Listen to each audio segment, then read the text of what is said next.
Shining Night of the Living Dead, written and read by Matt Mead. It's that time of year again. You know what time of year. The time when the past rises up to confront us, where dread creeps up in our chests like acid reflux, where we stuff our faces to try to tamp down the messy feelings within. It's the time of year where instead of staying up until 2 a.m. watching Rumble videos on my phone about chemtrails and fluoridated water, I stay up until 2 a.m. watching the worst horror films I can find.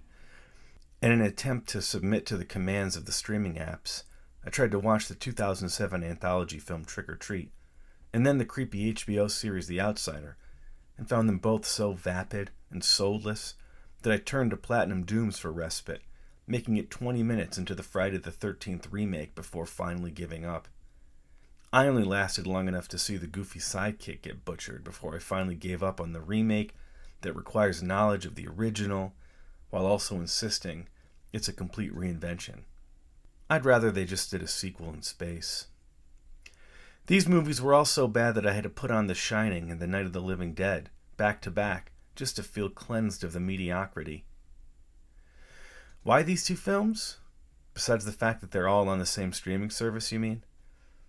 Maybe it's because they are both uniquely persistent and have lived many lives since their initial release dates. The two flicks both persist stubbornly in the zeitgeist of the algorithm to this very day. Whether it's a Gen Z tier video, a Variety greatest of all time list, a streaming service's spooky season offering, or just a straight dope message board, these films are still watched, debated, and discussed, not to mention beloved, parodied, and reenacted. Night of the Living Dead is transformed before our eyes from a repellent, low-budget orgy of sadism into a socially conscious provocation, into the progenitor of a genre. The public understanding of The Shining has evolved from the initial primordial ooze perception of the film as a Razzie-nominated failure to the bipedalistic grasp that the flick belongs in the Horror Movie Hall of Fame, to the current galaxy brain view that the film is a deeply encoded Rosetta Stone of some sort. Quite a journey from the former once being drive-in slop and the later being mentioned in the same breath as Saturn III. So what do they have to do with one another? One, a B-movie cash grab elevated to classic by dint of it being the first to get there. The other, one of many genre experiments in the cinematic laboratory of an auteur. What could these two drastically different films made by completely different directors in wholly distinct eras have in common? Well, a lot, it turns out. As I watched the flicks back to back in an insomnia-tinged haze, I could not help but notice that the films seemed linked by unspoken, unresolved truths that the filmmakers took for granted or assumed in the making of their respective films. Maybe it was just the middle of the night, so I was just looking for synchronicities. Maybe I'd been primed by that documentary, Room 237, and all those YouTube videos that purport to tell you what The Shining is really actually about. Maybe the decades of lore that has been heaped upon Romero's Dead franchise finally shook something loose in my brain, but the films began to seem like companion pieces, and a theory began to emerge. Here's what I noticed in some vague but unnumbered order. Claustrophobia. It starts with the claustrophobia. The people trapped in a building with no way of getting out. In one film, it's the weather that causes this, and in the other, it's zombies come to life due to Venusian radiation. A lot of films start with this locked in one place premise. Everything from Alien to The Thing to 10 Cloverfield Lane have characters trapped in one way or another in some setting. But there's something about the way the cabin fever works on the characters in Night of the Living Dead that reminded me of The Shining. They slowly turn on each other, and by slowly, I mean quickly. There's something authentic in the dialogue, in the way the folks trapped in the farmhouse could be talking about property lines or a noise complaint in an HOA meeting. Cooper, the balding and put-upon family man, is more concerned about Ben's reconstruction efforts, building exits, and kitchen access than your local Karen. When Ben pushes back on Cooper's contradictions and hypocrisies, it has viral YouTube video energy. Now wait a minute. You just got finished saying you couldn't hear from down there. Now you say it sounded like the place was being ripped apart. It would be nice if you'd get your story straight, man. Oh, Jack Torrance infamously ranted about his responsibilities the way almost anyone's dad does when being interrupted from his hobbies on a Saturday afternoon. And like most dads stuck inside with their families, there's something intimate about the homicidal intent. and we're gonna make a new rule. Whenever I'm in here, you hear me typing. Whether you don't hear me typing, what the fuck you hear me doing in here, when I'm in here, that means that I am working. That means don't come in. How do you think you can handle that? By the halfway point of both movies, the close quarters has left the characters longing to attack one another. The close confines removes the empathetic response from the trapped inhabitants, and when characters meet their demise, they're hardly mourned. When Tom and Judy are roasted, the main concern of the people in the cabin is for the truck. And who even bothers to mourn Dick Halloran after his grisly death at the hands of Jack Torrance? Remember, The Shining is a movie about a psychic. This guy traveled across the country to rescue this kid, only to get an axe to the chest. Danny should anticipate this event and perhaps even warn against it. Unless the implication is that Danny used Halloran as a sacrificial distraction in order to get away, not unlike the way the sinister Captain Henry Rhodes sacrifices his own men during the climax of 1985's Day of the Dead to try to escape the zombie horde. But we love Danny. We can't ascribe that level of Machiavellian malevolence to him, can we? Perhaps this careless disregard for human life is just another symptom of the cabin fever. Racial politics. Speaking of Dick Halloran, both The Shining and Night of the Living Dead have notable racial politics. First of all, both films almost had white characters in the black characters' roles. Nicholson was pushing Kubrick to hire Slim Pickens. Pickens declined after having had enough of Kubrick after his experience on Dr. Strangelove, while Romero famously originally assumed a white actor would play the role of Ben. An actor named Rudy Ricci was being considered for the part when Dwayne Jones distinguished himself as the best actor available and was cast in the role, giving the film a richer subtext than your typical gore fest. Night of the Living Dead never overtly references race, though it's hard to ignore it as an unspoken implication in almost every interaction in the film. When Ben's first introduced, Barbara, the young, scared white woman who was just attacked by a zombie, is suddenly chilled and nervous to be stuck in a house alone with this black man. Is she better off in here with him or outside with them, the film seems to ask. When he takes off her jacket, there is a strange tension in the room with them, in her eyes and his face, haunting them. Similarly, when Cooper, the self-preservationist to a fault, meets Ben, his default position with him is suspicion, rather than the automatic trust he puts into Tom, the young Caucasoid doofus who later proves himself so incompetent that he self-immolates with a fuel pump. The Shining seems to ignore the race of Halloran until it doesn't in a big way, dropping one of the trilliest R's in film history.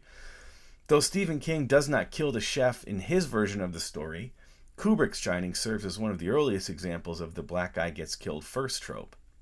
It's interesting that the older film is the more progressive of the two, and sometimes it's just like that. The hag and the zombie as sexualized monster. There's even a nude ghoul in Night of the Living Dead who lumbers toward our heroes, not unlike the infamous hag in Room 237 in Kubrick's film. Both monsters are alluring, seductive, in their sexual prime, completely nude, and mindlessly moving forward, never ceasing, and inherently rotten. The siren, the succubus, and the hag all together as one.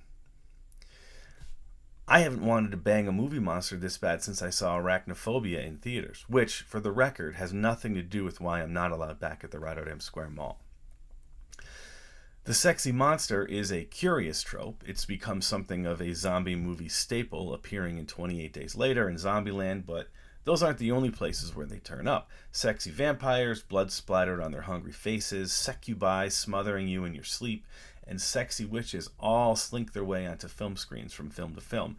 It should not be surprising as it is not a unique occurrence, especially in exploitative horror pictures, but there's something about that shamble that links the two.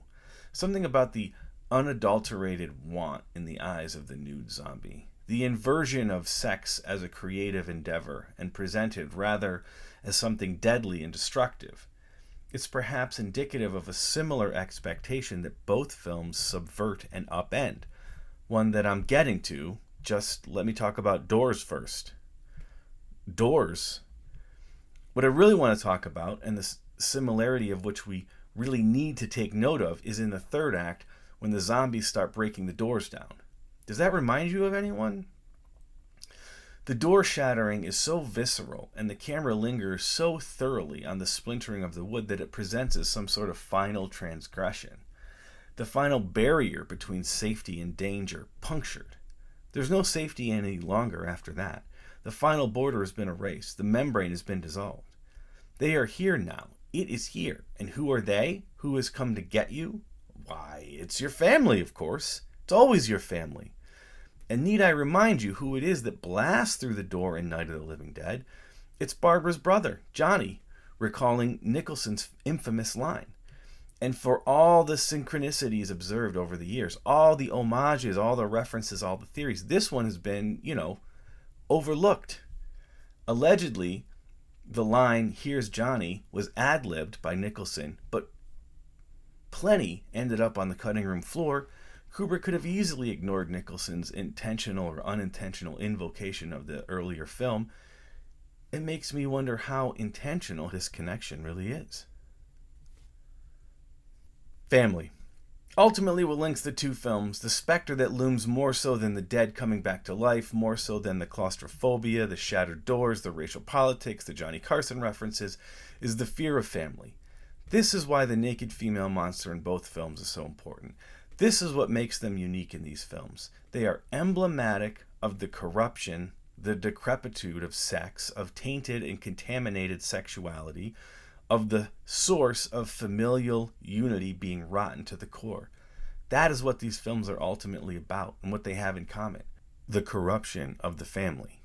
Rather than the concern being for vampires lurking in the shadows, a masked killer with a chainsaw, these characters are incessantly blaming each other for their danger. "You did this to him, didn't you, you son of a bitch?" Wendy says when she finds bruises on Danny's neck. You did this to him, didn't you? You son of a bitch! Jack later suggests that he's injured himself, the ultimate familiar harm. "I don't want to hurt you," he later admits. "I just want to bash your brains in." And who else is interested in brains? That's right, sapiosexuals. And also zombies. Similarly, the characters in Night of the Living Dead are incessantly blaming one another for each other's deaths. "Listen," Cooper explains, "I got a kid down there. I couldn't bring her up here. She can't possibly take all the racket from those things smashing through the windows." "Well, you're her father," Ben replies. "If you're stupid enough to go die in that trap, that's your business. However, I am not stupid enough to follow you. It is tough for the kid that our old man is so stupid." Later, when Tom coaxes his girlfriend Judy out of the basement, Cooper snaps, "You're going to let them get her too, huh?" As if it will be his fault, her loved one, if she dies. The irony here is that Cooper, this bitter, petty man, a man for whom it is so important to be right, for other people to be wrong, as his wife so trenchantly accuses, ends up being right. Tom does cause the death of Judy, and Cooper's plan to hole up in the basement does work for Ben. It's not the basement plan that shoots him in the head. Does the basement plan work because it is a good idea? No, it turns out to be a terrible plan for Cooper because he is stuck down there with his loved ones. It's a good plan for Ben because he is not stuck down there with his family. This is because the film is about how we destroy our loved ones, and our loved ones destroy us, more than it is about anything else. In the climactic wood-splintering moment, Barbara's brother, Johnny, fulfills his earlier iconic line of "They're coming to get you, Barbara," and the "they" is him. It's our own who finally destroy us. In one of the film's most iconic moments, the child of Harry and Helen Cooper comes back from the other side of death to visit them in life, reuniting with her own parents as a zombie. We destroy those in our own family. It is family members or lovers who get each other killed. There is some kind of unbroken circle here, from cradle to grave and back again. Our ghosts come back to haunt us from beyond the grave. There's no escape from our family. There is some kind of unbroken circle here, from cradle to grave and back again. There's no escape from our family. There's no escape from our past, much like there is an implication in The Shining that secret societies, genocidal nation building, and alcohol-induced mania have always been here. While The Shining is often discussed as being a film about cabin fever and psychic powers, those aspects are incidental. The film persists because of the conflict between Danny, Jack, and Wendy. Because of the deadly conflict that is at the center of the film. The film, not unlike Night of the Living Dead, is explicitly about filicide, uxoricide, and patricide. Also, Jack's injury to his leg causes him to shamble and lurch around like a zombie. While stories of the other predominated the horror stories of the pre-cinema age, Dracula, dragons, and demons, the modern preoccupation is with the evil right inside our homes. And that's perhaps the most unsettling thing about it all. When those we once trusted turn against us. From the demonic children in Rosemary's Baby, Eraserhead in The Exorcist, to the horrifying and dangerous parents in Antichrist, Us, and Barbarian. The true horror, the thing we are always scared of, the thing we are most afraid of, is each other. Which is why when I said it's that time of year, I didn't mean October. I didn't mean Halloween. I meant it was time for the actual scariest holiday, the one where you are the monster and the victim, the predator and the prey, the hunter and the hunted. Yes, the twist ending here is that Thanksgiving is only a month away. And you better gird your loins, you freakazoids.